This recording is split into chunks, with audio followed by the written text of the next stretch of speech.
Hello and welcome. My name is Nathan Garcia. This is my business partner, Lauren Fiffick. We've been working, helping clients for over 20 years make better financial decisions.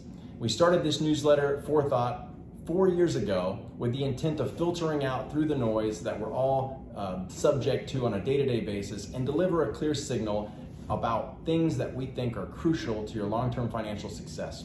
Today, we're focusing on the sequence of return risk. That risk is something that you experience typically at the end of an accumulation phase, and you're entering into a distribution phase where you need income from a portfolio and you've experienced a negative return during that time frame. If you're taking income and experiencing a negative return at the same time, especially at the onset of getting to a distribution phase, it could impact you in a negative way for your long-term probability of success. So I'll have Lauren talk a little bit more about the accumulation phase versus distribution phases and why we focus more on the distribution phase for this particular risk. Thanks, Nathan. Like Nathan said, you really have two different lives for investing. Your accumulation phase, when you're building up the assets, whether that's putting money in your work retirement plan, adding money to an IRA, or even a taxable account. Now, portfolios in those circumstances will obviously have different levels of volatility. So you'll have years in which you get a positive rate of return and years in which you get a negative rate of return. So we reference a study in the newsletter that looks at 3 hypothetical investors and variable rates of returns for their portfolios. And what the conclusion of that study was is that at the end of that time frame, they all accumulated the same amount of assets. Now, in a distribution phase, it's radically different. So as Nathan identified, those first couple years are so crucial. So we reference in our newsletter that if someone retired in 2008, a very difficult year in which you experienced not 1 year of a negative return, but 2 years back to back, a rare occurrence. So a portfolio of $1 million decreased to almost $800,000 over that time frame. So if you were taking distributions at that same time, that even impacted the portfolio more, which not only made it more difficult to recover when the market came back, but also it limited the amount of income and distributions you can take from your portfolio in the future.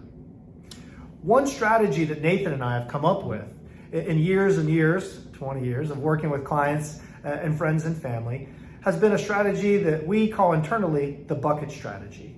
So there's no one that delivers the message better about the bucket strategy than Nathan, so I'll hand it back to you. Thanks. I don't know about that, but I'll give it my best shot. So internally, we refer to this as a bucket strategy, as Lauren said earlier. We basically are taking measures to ensure that if you're entering a distribution phase and you're experiencing negative returns at that same time, that you're not compounding the negativity and decreasing the probability of your long-term success by accessing those long-term assets and having to sell assets at that time. Instead, having a bucket strategy basically means you have a separate set of assets that is not invested in a way that's correlated with your long-term portfolio. Those assets will be available to you to tide you through those periods where you are experiencing a drawdown in the market and you don't want to sell those long-term assets. So you can access the bucket strategy during those periods of time. And so the next question would be, what type of assets are we using to fill that bucket? Yeah, absolutely. And again, when you look at your statement, you'll see a bucket there called cash and cash equivalents. Now, that's designed for lots of different things. Your portfolio is probably generating dividends and interest, and a portion of those dividends and interest may be paid out to you as a source of your income. But also, if that builds up, as Nathan said, we put excess in there for 2 years worth of income, we want to make sure that money is either keeping pace with inflation or just earning a rate of return.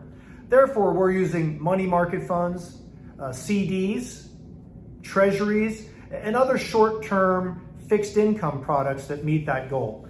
One of the benefits of the Fed raising interest rates recently is that finally, those bucket strategy items have a rate of return that starts to look more and more attractive. Right, Nathan? Yeah, that's great, and that's a good point too. Now you actually have a period of time where the assets in the bucket strategy actually are producing some yield, which is new for a change. So we like that. So again, that's great information. Thank you for sharing that, Lauren. As we said at the beginning, we do this newsletter to pierce through all of the noise that you may be subject to and kind of deliver something we think is important and will make you think. And if this makes you think about someone in your life who might be transitioning from that accumulation phase into a distribution phase and would like a consultation, reach out. We would love to hear from them. Absolutely. You can share this video by just forwarding the email that we send out, the newsletter, or share their information, whether that's our email, our phone number, our LinkedIn profile, whatever you feel is most appropriate. Connection is the goal. Thank you very much. Thank you.